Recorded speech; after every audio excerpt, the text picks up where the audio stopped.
All right, today we're diving into something truly wild. It's the story of a mysterious medieval manuscript that completely blurs the line between what's real and what's just a story. We're talking about a strange mix of history, philosophy, and a little bit of magic, all centered around one retired scholar and a discovery that would change everything. So let me ask you this. What if there was a library filled not with the books we have, but with all the books that should have been? You know, the masterpieces that were planned but never started. The brilliant ideas that were silenced before they ever hit the page. What kind of secrets would a library like that hold? Well, that is the exact question at the heart of what we're talking about today. And it all starts here, with this one line from a small, unassuming medieval book written in 13th-century Latin. It's called Il Indice dei Libri non Scritti, the Index of Unwritten Books, a catalogue of shadows. I mean, right from the jump, you know this isn't going to be your average read. Okay, so let's meet our main character, Giacomo Colonna. He's a retired scholar, the kind of guy who spent his entire life studying old library inventories. Then, in 2014, he stumbles upon this strange little book found in some reclusive bookseller's collection. For him, at first, it seems like the find of a lifetime, a catalog completely unlike anything he's ever seen before. So what's actually in this thing? Well, on the surface, it's pretty straightforward, if a little weird. It's a list, about 300 entries long, of books that were never actually written.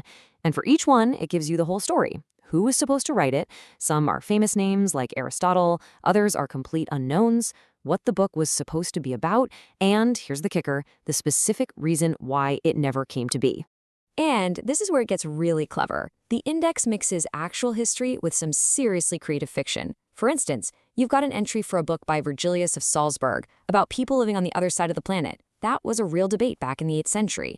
But then, right alongside it, there's a book by the philosopher Ramon Lull, whose logical machine apparently got so powerful it just started churning out all truths and all lies, all jumbled together. The book says he had to destroy it.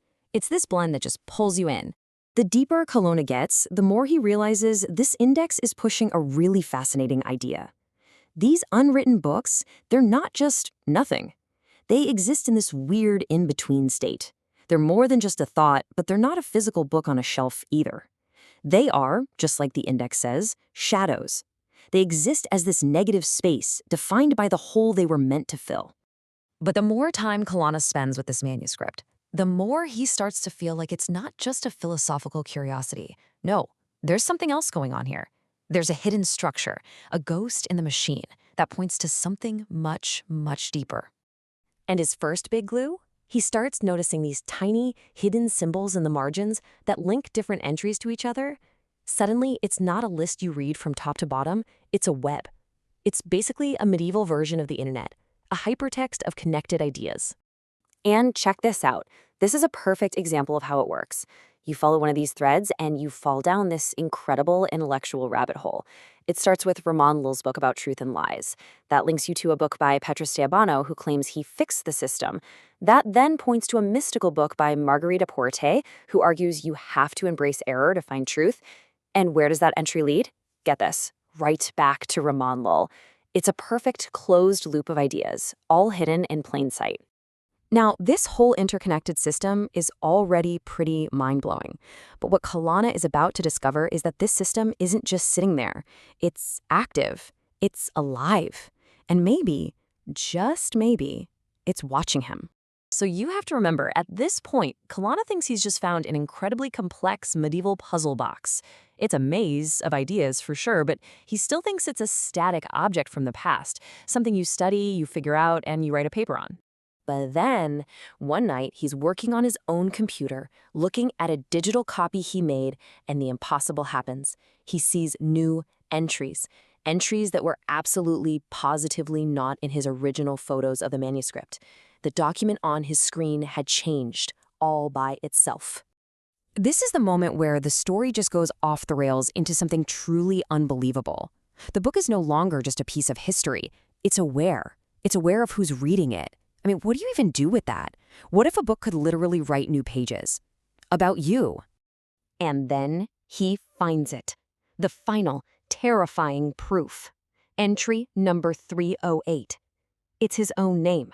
It describes the exact book he was planning to write, a commentary on the Index. It even mentions his big idea of putting himself into the book's structure. The index hasn't just read his mind, it's already written him into its own pages. Okay, so this discovery just shatters everything Colonna thought he knew. The index is no longer a passive thing to be studied. He realizes it must be an active force, something that can change its own text and maybe change reality itself?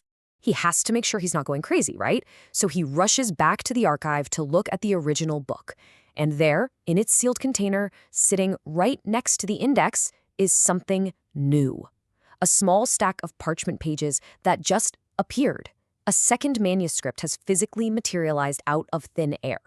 This new text is called On Indices and Shadows, and it basically explains everything. It spells it all out.